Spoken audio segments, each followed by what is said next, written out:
Hello everyone, welcome to Inclusive Bharat and welcome to the daily editorial analysis of the Hindu newspaper.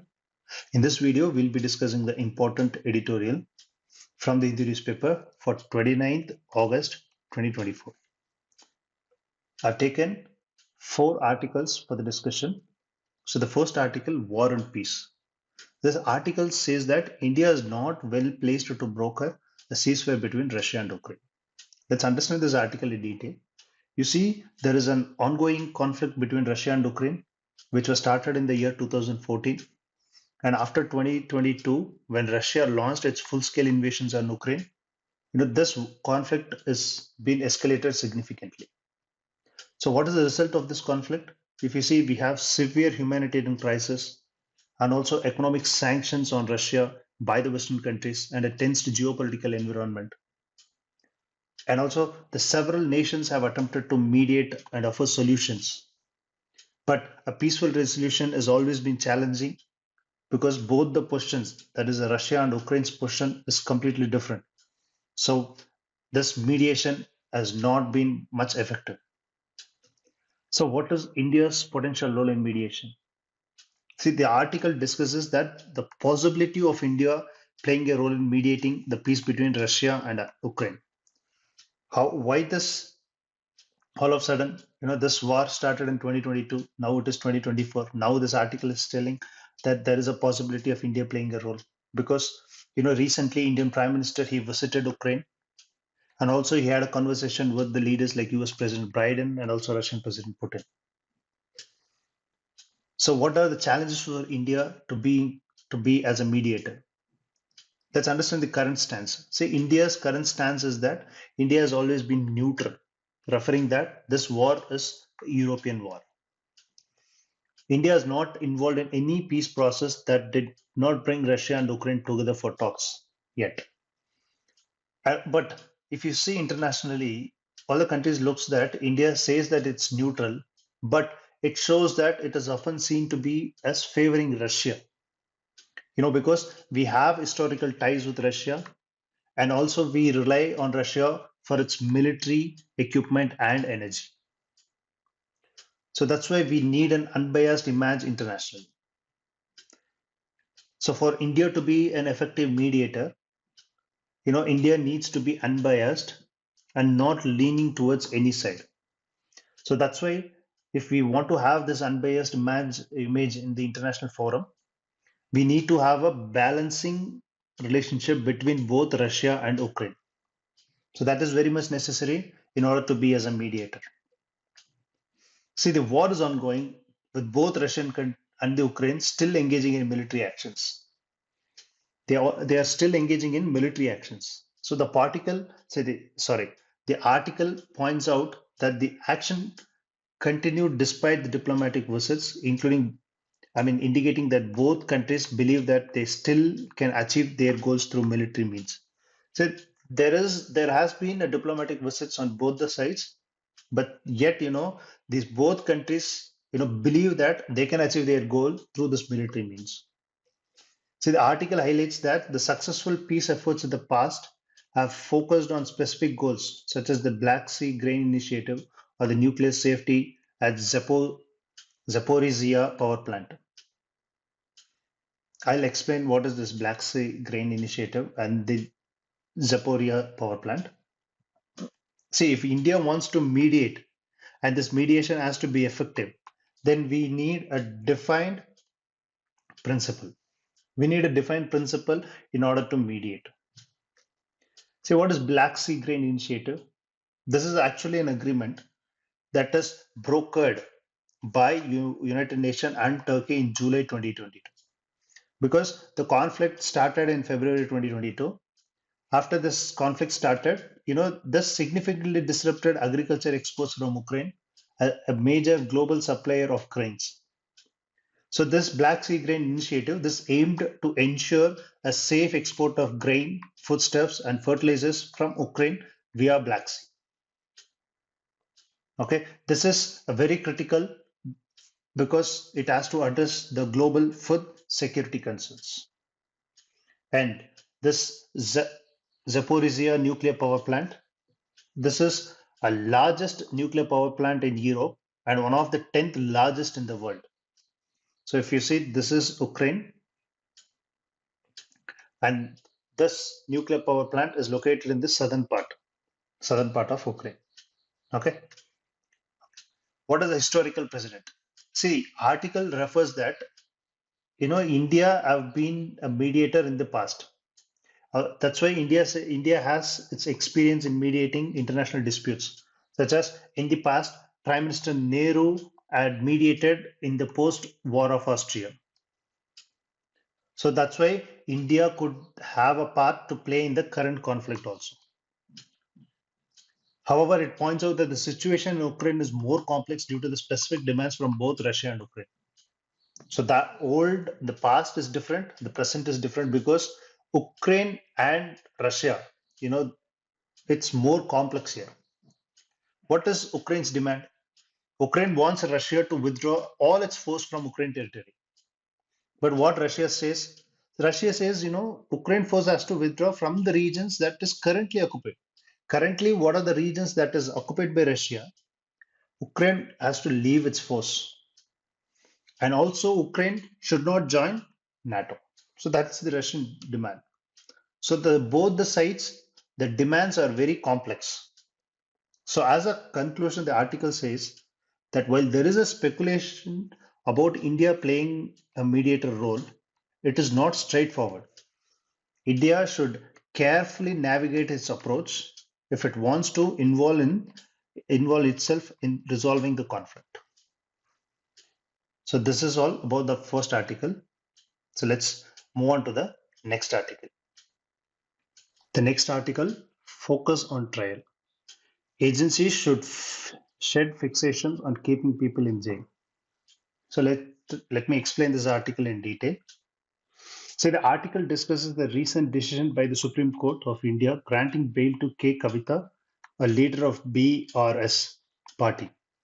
She was accused in the case related to alleged corruptions in Delhi government's liquor policy, where it claimed that the policy was changed in exchange of large sum of money to benefit certain groups.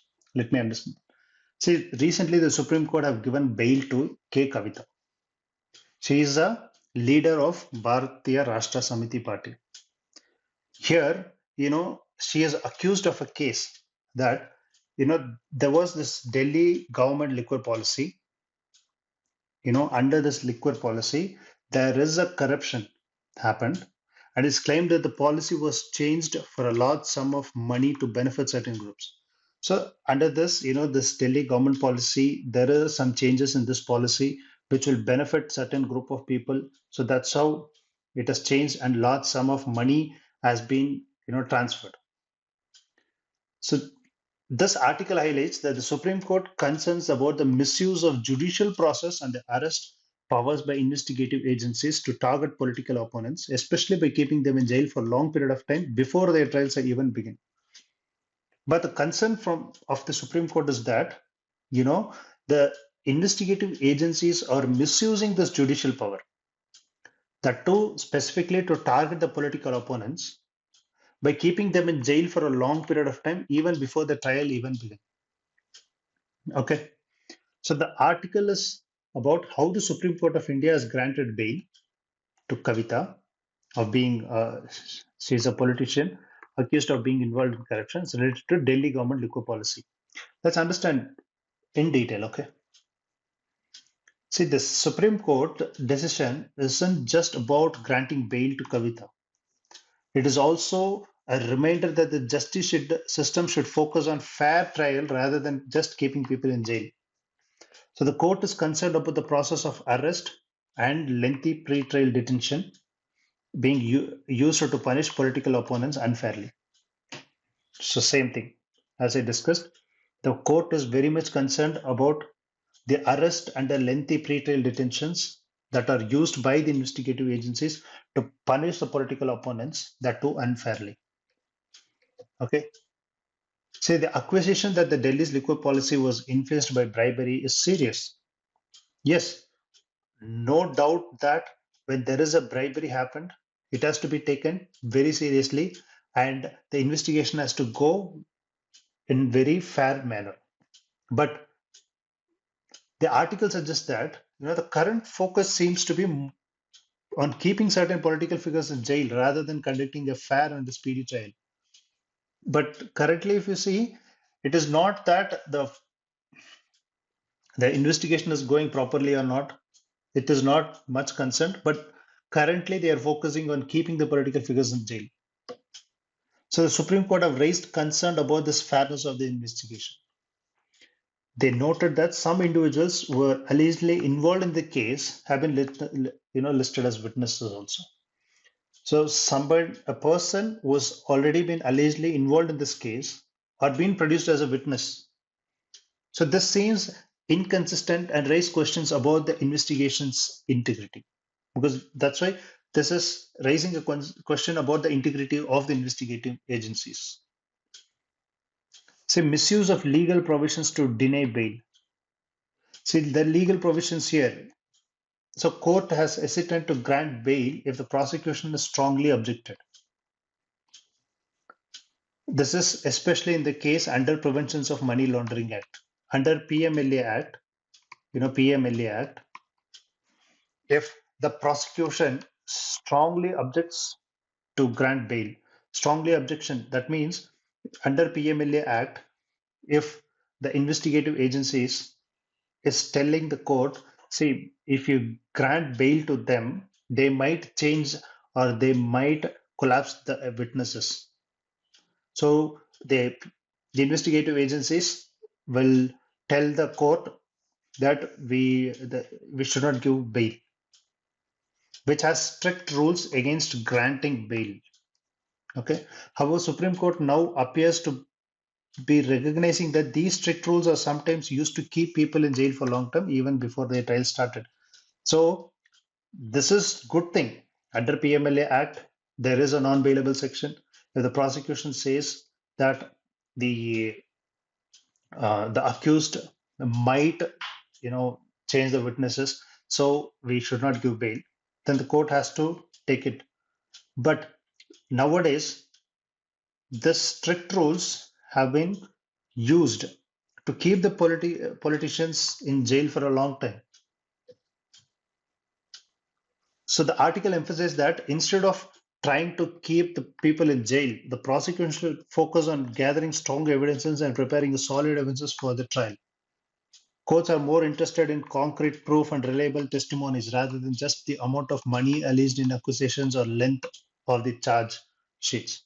So courts are always concerned about the concrete proof and the reliable testimonies rather than how much is the money alleged and what is the length of the charge sheet.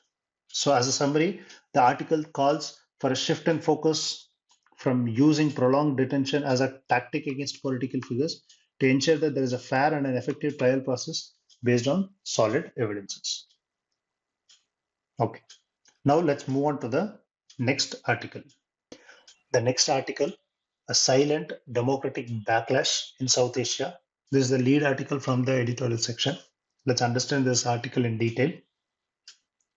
See, what is the background? If you see South Asia as a region, if you take, it has historical colonial rules. India, Pakistan, Bangladesh, and Sri Lanka, all these countries had the history of colonial rules. And each country had its unique political journey after gaining independence. If you take India and Pakistan, which are both part of the British India, which has often been compared due to their shared colonial past. But their political path diverges. If you see India and Pakistan, if you take, after independence, their political path diverges very significantly. See, India has mostly remained a democratic state, whereas Pakistan experienced a period of democratic rule. That's what the article says. Here, the author says, see, the silent democratic backlash occurring in the South Asia, especially in India and Pakistan. This means, despite being different political challenges in each country, there is a push from the people to reclaim its democratic space and oppose authoritarian trend, both in India and in Pakistan. See, the article is comparing between India and Pakistan that, see, even in India, if there is a trend towards authoritarianism, people are moving towards democratic space. That happens even in Pakistan. Not only in India and Pakistan, all over the world, this is the trend of the people. If you see recently what happened in Bangladesh, the government looked like behaving as an authoritarianism. So the people, they started agitating, they started protesting.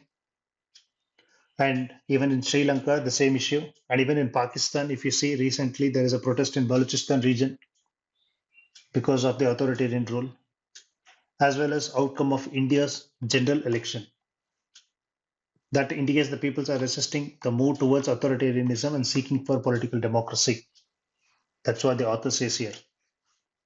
See, after independence, if you see in India, India developed a strong democratic system which is characterized by free and fair election. Yes, we have a free and fair election with universal adult franchise. That is, any citizens who's over 18 years of age, they are eligible for voting, irrespective of their caste, gender. Yes, and also we have a separation of power. We have separated the power between the legislature, executive, and judiciary, and the civilian control over the military. However, the author says, after 2014, where BJP came into power, there is a concerns about increasing authoritarianism, such as centralizations of the power and the government's effort to eliminate the political opposition. Whereas if you take Pakistan, Pakistan had an history of being marked as a military rule and the political instability.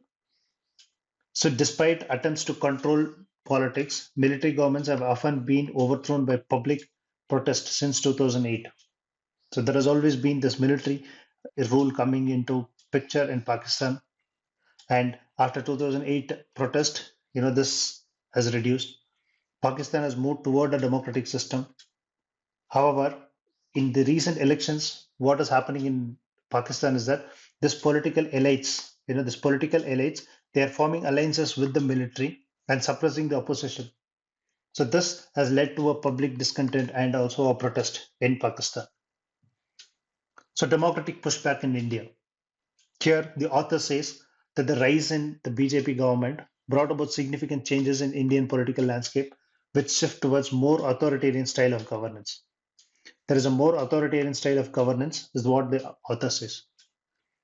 So the BJP campaign for a Congress Mukt Bharat, there is a India free of Congress party, and the efforts to limit the influence of opposition parties, suggesting a move away from traditional democratic practice.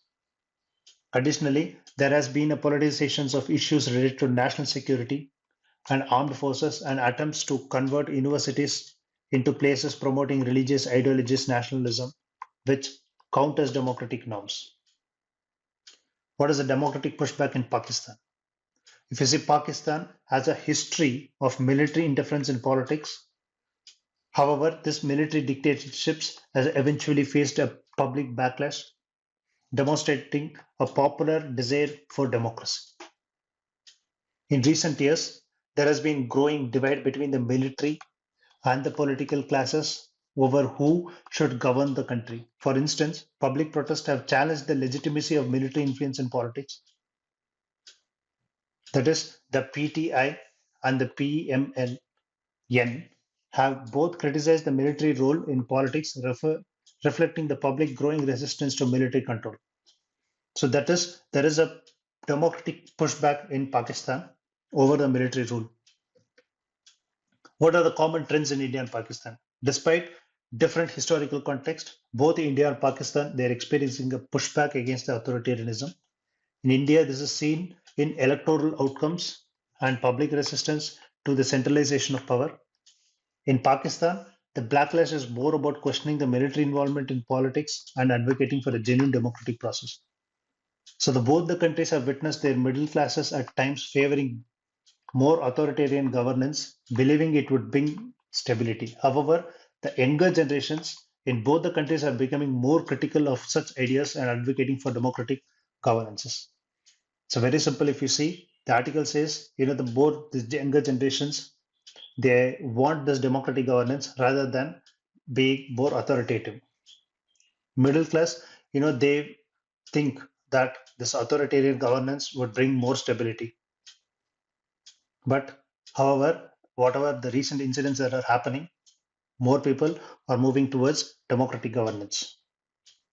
That is the author says in this article. So as a conclusion, the article suggests that democracies face challenges and potential backsliding. There is a rise in public efforts to reclaim democratic space. This has been seen through protest, digital activism, and electoral participation. In both India and Pakistan, despite their different political paths, there is a growing movement among the people to ensure democracy prevails. So that is all about this article. Let's move on to the next article. Sharpening India's anti-tuberculosis fight. So let's understand this article in detail. Tuberculosis, TB, it's a bacterial infection that primarily affects lungs but can spread to other parts of the body also. So first thing is it is a bacterial infection. It has been a major health problem for centuries and remains a significant public health issue worldwide, that too particularly in India. India is one of the highest burden of TB in the world, accounting over a quarter of the global cases.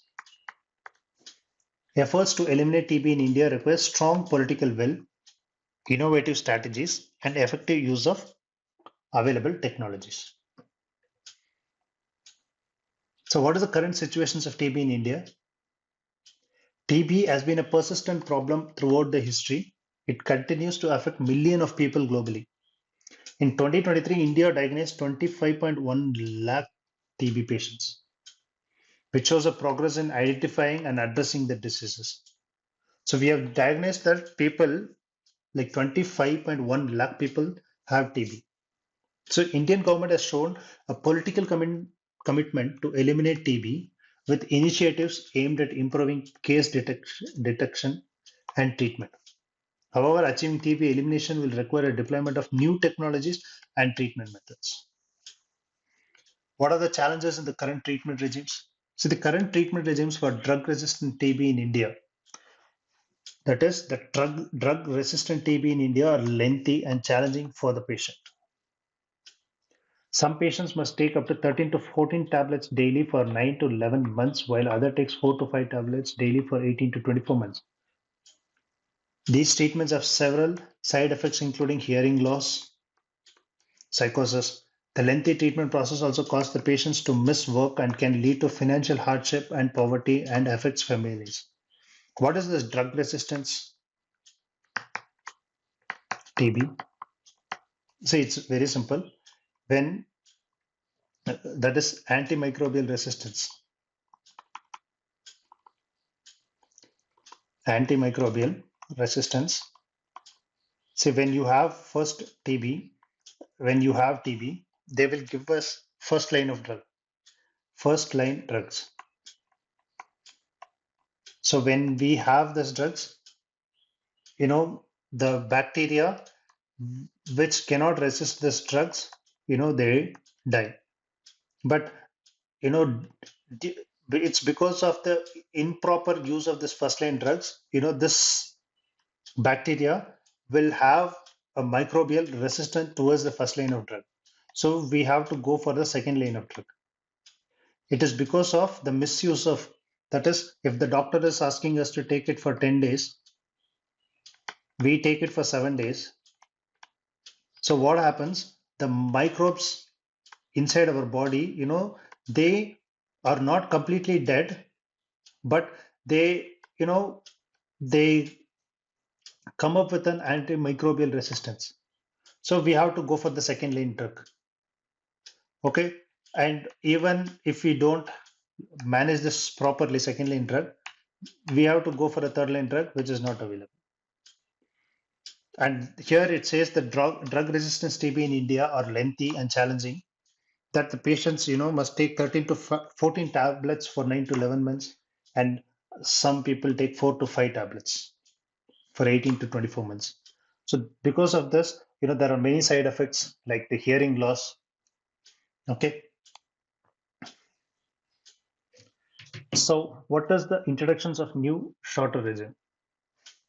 So the World Health Organization has recommended shorter, safer, and more effective regimens of drug resistance TB, known as BPAL-M.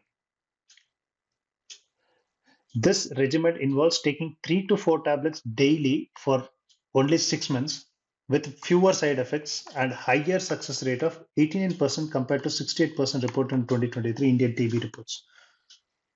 So many countries have adapted to BPAL-M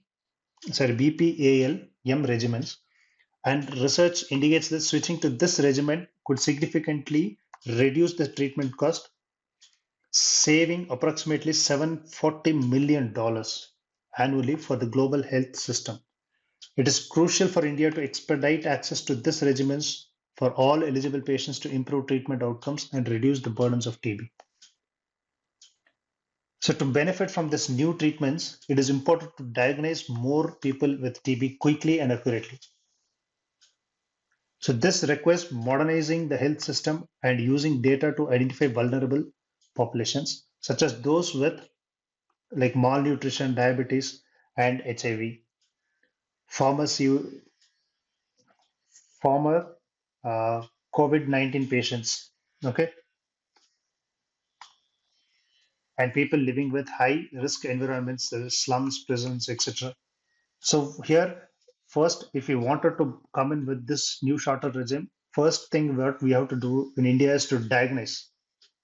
Innovative technologies such as portable X-ray machines equipped with AI tools can detect TB cases early, even among those without typical symptoms like cough, fever, and weight loss. National TB Prevalence Services 2019-21 showed that the chest X-ray could detect 42.6% of the TB cases that might have otherwise been missed. There is also a need to expand the use of rapid molecular test over traditional microscopy method to quickly detect TB and determine the drug resistance. This shift can improve the speed and accuracy of TB diagnosis, leading to the better treatment outcomes. As a conclusion, to eliminate TB and to make India TB free, it is essential to prioritize new treatment regimens, enhancing detection methods, and use of advanced technologies. These efforts will not only save lives, but also represents investments in healthier futures for all Indians. So that is all the articles. So if you like this initiative, please like and share videos and subscribe to our channel. Thank you.